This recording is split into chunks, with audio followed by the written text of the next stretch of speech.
првото прашање, Бранимир Јовановиќ, како да се преживее оваа нафтена криза? Говориме за Македонија.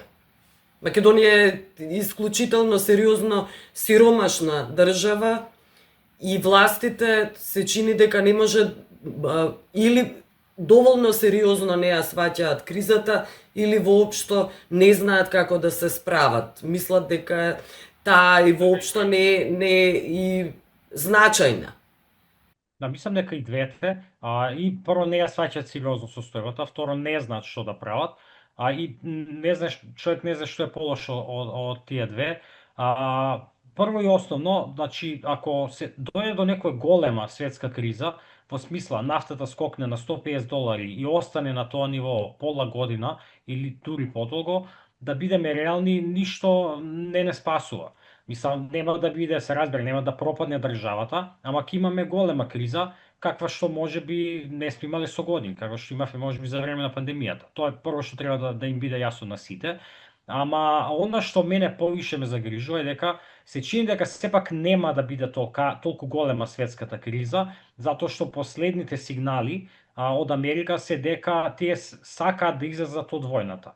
Свати Трамп дека не може да го постигне тоа што сакаше да го постигне, не може да направи ништо во Иран, губи лидерот, но не може да направи некоја нова власт да донесе негови луѓе како што направи во Венецуела. И сега свати дека Иран всушност не е толку слаб како што тој веројатно сметал. Свати дека направи голема грешка, Иран реагираше многу посилно од тоа што тие веројатно очекувале и сега пробува да излезе од целата ситуација и затоа сите овие сигнали од вчера дека имавме многу продуктивни разговори, бла бла бла, практично сака да излезе од тоа во што се вовлече на начин на кој што ќе може да каже да го представи како победа. Така што се чини дека тој сака да излезе од војната, да ја прекине војната, и ако се случи тоа, ќе дојде до некое стабилизирање на состојбите, односно нафтата нема да отиде на $150, веројатно нема да падне пак на 70, ама ќе остане на некој ниво, не знам, околу $90-100, како и да е, што не е некоја страшна економска криза, што може реално да се преброди релативно лесно, ама проблемот е што нашава влада, мерките што ги презема, практично се такви што и од таа таква мала криза ќе направи огромна криза дома. Нашата влада не смееше да дозволи цената на бензините, на горивата, да поскапне, да се зголеми толку како што се зголеми за тие 30 и нешто %, како што се зголеми изминативе 3 недели. Просто не смеат да го дозволат. Мора да донесат одлука за замрзнување на цените на нафтените деривати пред се, па потоа и на се останато, не знам, на транспортни услуги, на основни прехранбени производи, затоа што со овој скок што го имавме сега, со тоа што скок на нафтата, па кај нас нафтените деривати, ќе имаме нов бран на поскапувања во Македонија, затоа што на македонските фирми не им треба многу. Доволно е да им кажете само поскапувања, скок на цена, што и да, и тие веднаш ќе ги скокнат. Веднаш ќе ги качат цените. Дури да нема реална причина, тие ќе ги покачат нивните цени. Го видовме тоа толку многу пати изминатите години, ќе го видиме и сега.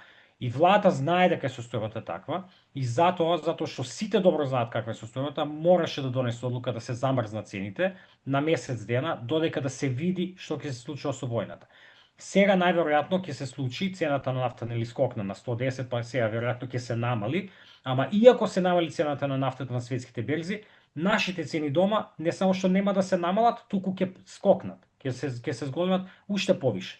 Така што владата тоа мораше да знае, како што Трамп мораше да знае што ќе направи Иран, така и нашата влада мораше да знае што ќе се случи со домашните цени поради ова и мораше да преземи соодветни мерки, ама не го направи тоа. И она што ја не можам да го разберам е дали не сакаат да направат нешто или можеби намерно сакаат да ги зголемат цените да поскапат, нели онаа теорија дека инфлацијата е добра за нив затоа што им го полни буџетот и им го намалува долгот. Не знам дали е тоа или просто не ги интересира, едноставно се викаат па сега што се случи, тоа е нека скокнат малку цените, не можеме ние ништо против тоа. Не можам да разберам што им се случува, како размислуваат, ама дефинитивно тоа што го направија ќе биде, ќе има големи последици по Македонија. И она што најзагрижувачки е што се тоа можеше да се избегне. Пак ќе кажам, ако цената на нафта скокне на $150, не можете да избегнете криза, ама ако цената на нафтата скокне на 110 па се намали повторно, можете да избегнете криза. За жал се чини дека кај нас нема да се избегне кризата, токму поради тоа што владата не презема никакви мерки. Може да се заклучи дека македонските лидери, луѓето кои се функционери на власт, едноставно не се заинтересирани да ја намалат таа криза, да се грижат за државата во која сиромаштијата е околу 30%. Конечно, секое трето дете во Македонија според УНИЦЕФ е сиромашно. Се чини дека тие не чувствуваат никаков удар и таа криза не ги погодува, таа сиромаштија. Значи, нема дилема тука. Владата практично не знае што е сиромаштија. Владата не знае што значи скок на цени. Владата веројатно не знае колку е цената на горивата, не знае колку е цената на лебот, на млекото. Веројатно не купуваат, не идат во супермаркети, имаат луѓе кои што им го прават тоа. Ја знаете онаа стара народна, ситиот на гладниот не му верува. И тоа е приказата кај нас. Ама она што и мислам дека тоа нема тука никаква дилема, тоа е така, тоа од секојаш било така. Она што ја не можам да го разбереме, дали не сваќаат дека ќе има избори и дека на тие избори луѓето ќе го кажат своето мислење. Тоа не можам да го разберам. Значи, ја не очекувам од оваа македонска влада моментално да биде таа за сиромашните, за работниците, за социјална правда, не очекувам.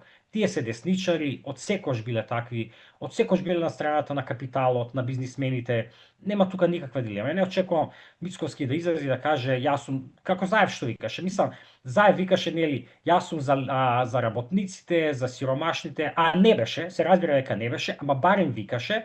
Ја не очекувам Мицковски ни да го вика тоа, затоа што едноставно никогаш тоа во неговиот свет тоа не функционира на тој начин. Ја не очекувам тоа да го направи.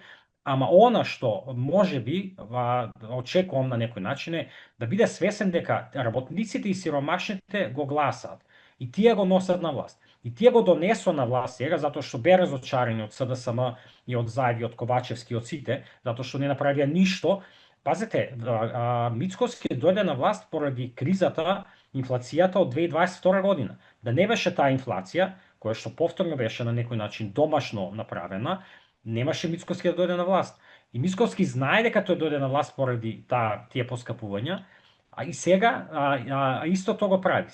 Не прави ништо за да спречи нешто тако. Така што ја тоа не можам да го разберам, дали не сваќа дека ќе му се врати ова, дека ќе му се врати како бумеранг и дека цената ќе ја плати тој. Тоа е она што не можам да го разберам.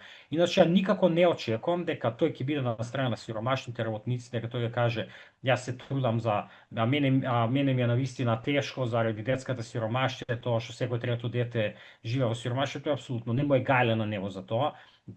Тука не треба да имаме илузии, ама она што на него му е гале е да остане на власт, а на власт не го носат бизнисмените, не го носат капиталистите, богатите, не. На власт не го носат, на избори не го гласат работниците и сиромашните и го гласа затоа што очекува дека тој ќе биде подобар од претходните, кои што не беа добри затоа што не направија ништо, скоро ништо сега, не дека баш ништо, него скоро ништо за сиромаштијата и поскапувањата, и тоа е она што ја не можам да го разберам. Но добро, разочарувачки во вакви општества и факт е дека вакви општества кои не се премногу демократски се практично клиентите клиентелизмот кој владае во општеството. Целата популација, целото население, сите граѓани, скоро сите граѓани, помалку или повеќе, се клиенти и ги водат тие интереси и мотивираат да ја гласаат партијата на власт. Така е, апсолутно, точно е, се согласувам со тоа и дури тука има и онаа теза, јас сум го кажал тоа многу пати, дека една од причините зошто сиромаштијата во Македонија и не само во Македонија, туку на Балкан, во цела Источна Европа е толку висока, е затоа што политичарите ја искористуваат и ја купуваат избори преку неа. Ги држат луѓето сиромашни, гладни 4 години, дојдат избори, им покачат малце пензии, плати, дадат нешто социјална помош нели она на избори ќе им дадат оно приказната народна ќе им дадат вреќа брашно и тие гласат за нив. Не е тоа веќе брашно, ама ќе им покачат нешто пари, ќе им дадат некој хонорар овона и на тој начин ги купуваат. Така што јас сум застапал таа теза дека сиромаштијата кај нас намерно се одржува за да може да се експлоатира, да се искористува во време на избори. Тоа е апсолутно точно, ами тоа има граница. Не можете тоа да го правите стално.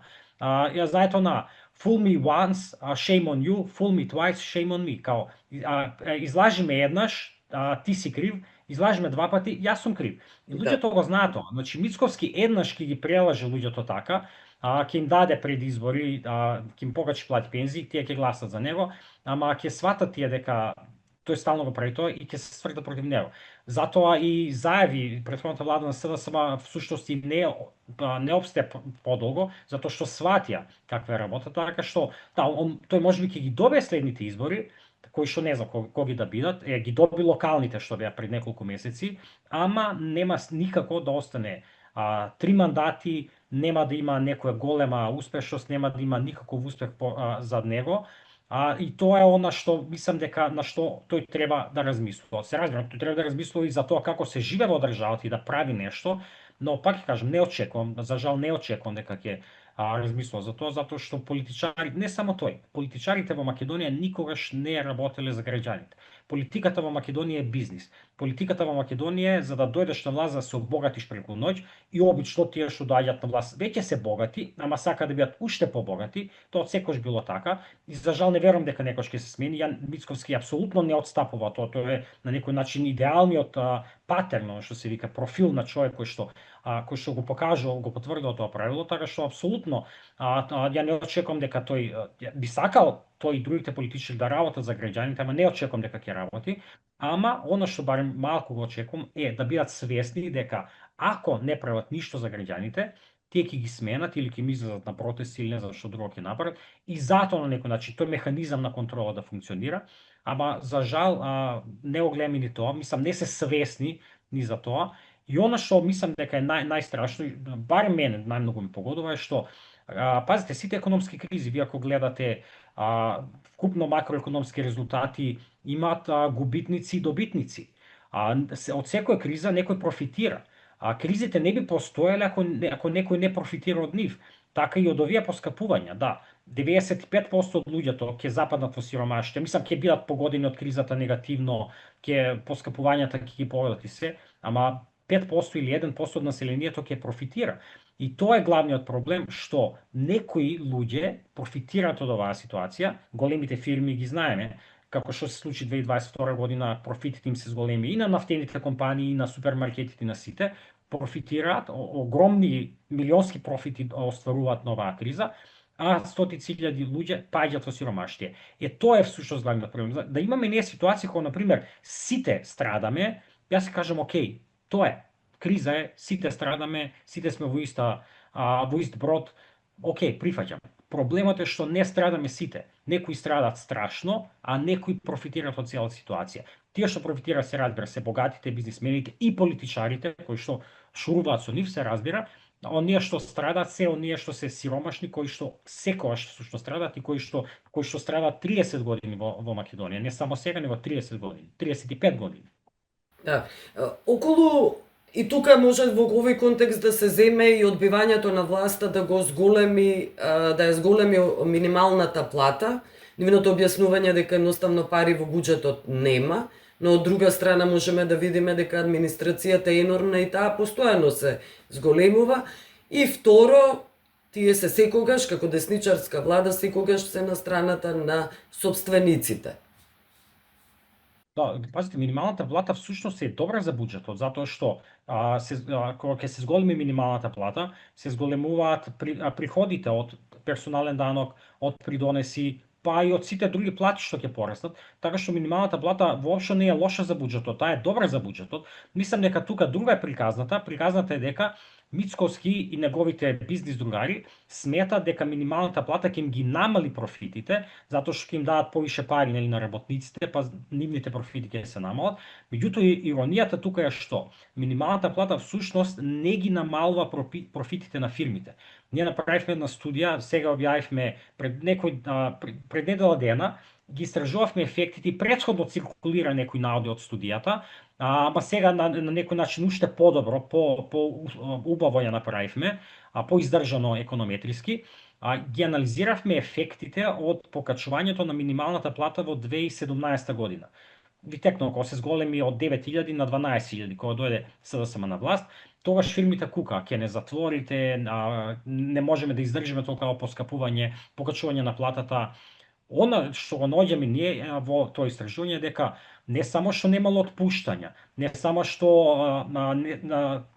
бил на некој начин биле погодени фирмите, туку им се дури изголемила продуктивноста, им се зголемила ефикасноста на фирмите, им се зголемила и продуктивноста. Профитите воопшто не им се намалиле.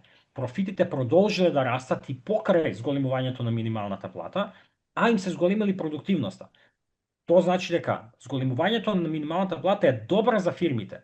И ја она што не можам да го разберам како бизнисмените кај нас не го сватија тоа. Не сватија дека минималната плата со тоа, ја разберам дека тие нема да бидат никогаш за работниците. Во нивната природа не е да бидат на страната на работниците. Може да имате некој просветлен бизнисмен, ама 99% не се такви. Тие секогаш ќе бидат водени сами од својот интерес да им се зголемат профитите.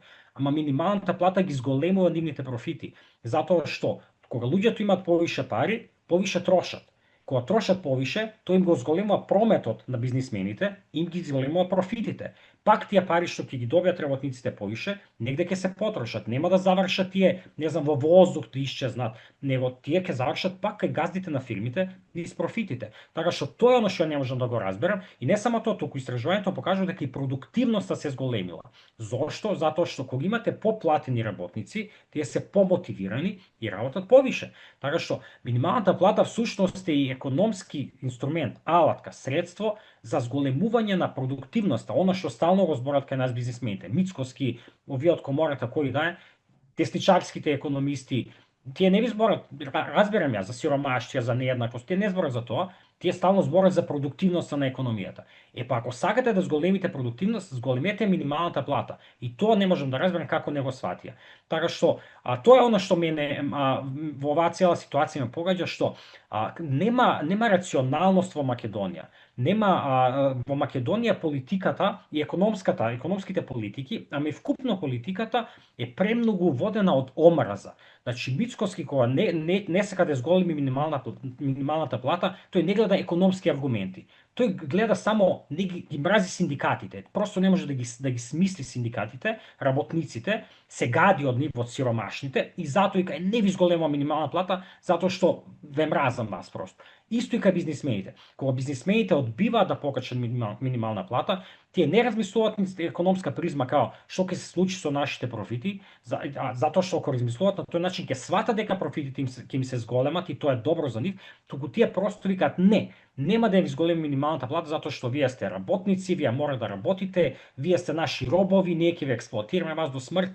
Тоа е проблемот во Македонија, што нема воопшто никаква рационалност, него се што се носи во економската сфера, социјалната, политичката, е базирано на емоции, и тоа не на позитивни емоции, на љубов, на солидарност, на сочувство, на помагање, туку на негативни емоции, на омраза, на експлоатација, на тоа како да му наштиш на некој друг. И тоа мислам дека е сериозен општествен проблем, многу поголем од само од економската сфера, и мислам дека тоа е она што на некој начин испречува да идеме понапред. Не е прашањето само економско, туку е многу поголемо од тоа. Добро, но официјалното објаснување е дека зголемувањето на минимална плата практично повлекува зголемување на сите плати. И заради тоа е невозможно и да се зголеми, кога говориме и за буџетот, но и за фирмите. Конечно немаме инвестиции во државата за да кажеме дека потоа државата ќе профитира, додека оние компании кои одбиваат да зголемат минималната плата и со тоа ќе повлече зголемување на други плати, не размислуваат како инвестиција. Не, апсолутно, ама Билјана, а токму тоа е поентата дека ако се зголемат сите плати во државата, луѓето ќе имат повеќе пари и ќе трошат повеќе.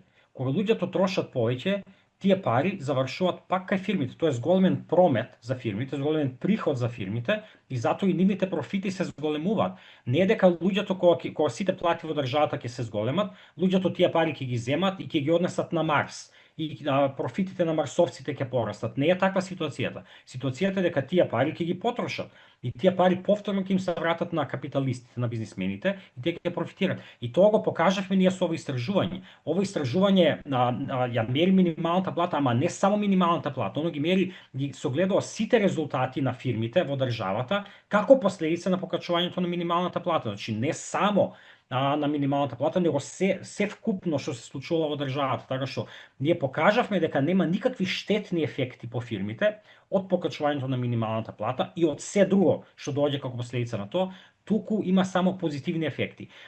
Една анегдота ми текна сега, не се знае дали е вистинска причина или е само анегдота. Хенри Форд пред 100 години, 100 нешто години, кога прави тој негов модел Т на кола, масовно производство и вовел ја зголемил платата на неговите работници дупло. Ја дуплирал платата на неговите работници. Не знам, ако платата на просечната плата тогаш била за автомобилските работници, не знам, $100, карикирам сега, месечно, тој ја направил да биде $200 месечно. И го прашале другите, не знам, новинари што и дај ово, дали си ти нормален, како ја дуплираш тоа платата, како мислиш ти да очекуваш да живееш, да можеш да функционираш со таква плата? Неговиот одговор, знаете кој бил? Неговиот одговор бил, па тие требали моите работници да ги купуваат моите коли. Значи, тоа е поентата, тоа е на што треба да го сватат бизнисмените кај нас, дека кога вие на вашите работници ќе им дадете повише пари, тие ќе ги купуваат вашите производи. И вашите производи, поради тоа што ги купуваат вашите производи, ќе се зголемат вашите профити. Тоа не го сваќаат кај нас нити бизнисмените, нити политичарите, а не го сваќаат затоа што нема рационалност во јавниот дискурс, во дискусиите, во дебатите. Туку е се само на сите се закопани во своите ровови и се гледаат еден друг на нишан, као те мразам, ќе те убијам, нема разговор. Значи, вие кога ќе видите дебата, она што се вика дебата во Македонија, никош тоа не е конструктивно, као отворени стави па да се разбереме, па да научиме нешто, секогаш е тоа тепање, као ти збориш што сакаш, ја ќе зборам, напаѓање, нема аргументи, нема рационалност, нема учење, нема ништо и затоа и немаме прогрес.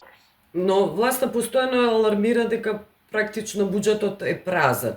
И токму заради ова и невозможно да се зголеми платата на администрацијата. Официјалната бројка околу 130.000 луѓе администрација.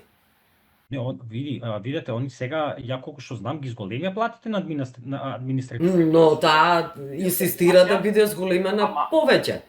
Ама не сакаат, не име за платата на административците, не сака платите на административците да изголемија затоа што сватија дека луѓе им заминуваат. Ако не ги изголемувате платите на административците, сите ќе ви заминат, нема да има кој да ви ги носи законите што сакате да ги носите или било што да ја радат. Платите во администрацијата се мизерни. Сега можеме ние да критикуваме администрацијата за партизираност или што и да е, ама таму сепак има и квалитетни луѓе. Може би не се сите, може би се малцинство, има квалитетни луѓе кои што работат и тие квалитетни луѓе што го носат целиот товар во јавната администрација се платени мизерно. Тие луѓе остануваат да отидат да работат во приватен сектор, со тоа нивно знаење, со таа нивна работа, ќе добиваат 2-3 пати повише. Не само хипотетички, ја знам примери. Колеги мои од Министерство за финансии, кога заминале, многу од нив замина во приватен сектор, платите им се 3 пати повисоки него што добиваат во јавна администрација. Така што владата изголемува платите на јавната администрација затоа што знае дека ако не го направи тоа, ќе остане без работници. Ама она што не сака да го направи да ги изголеми другите плати, односно пред се минималната плата. Тоа е револт, или се слика со синдикатите, ги изголемеа платите на јавната администрација. Не сакаат минималната плата да ја зголемат, а минималната плата, изголемувањето на сите плати во државата всушност е добро за буџетот, затоа што го полни буџетот. Буџетот се полни од даноци. Даноците доаѓаат дел од платите, нели персонален данок на доход и придонеси, но дел и од ДДВ. А ДДВ е тоа што луѓето трошат повеќе. Ако имаат повише пари, ќе трошат и повеќе. Така што, значи, од економска гледна точка, тоа нема никаква дилема тука. Зголемувањето на платите е добро за буџетот, го полни буџетот, не го празни. Така што Ама она што, на пример, е да се надоврзам на твојата теза, и на она што кажав ја, тоа што владата, на пример, не сака да го свати, е дека всушност ако вика дека буџетот нема пари, еве ви начин како да го наполните буџетот. Не само со инфлација, не само со поскапување како што правите, туку и со покачување на платите. Ако ги покачите платите, ќе имате повише приходи од персонален данок, од данок од придонеси и од данок на додадена вредност, така што ако веќе кукате дека буџетот е празен, немате пари, покачите плата, другари. Тоа е добро не само за работниците, тоа е добро и за вас, тоа е добро и за компаниите, затоа што нивните профити ќе пораснат, тоа е добро за сите.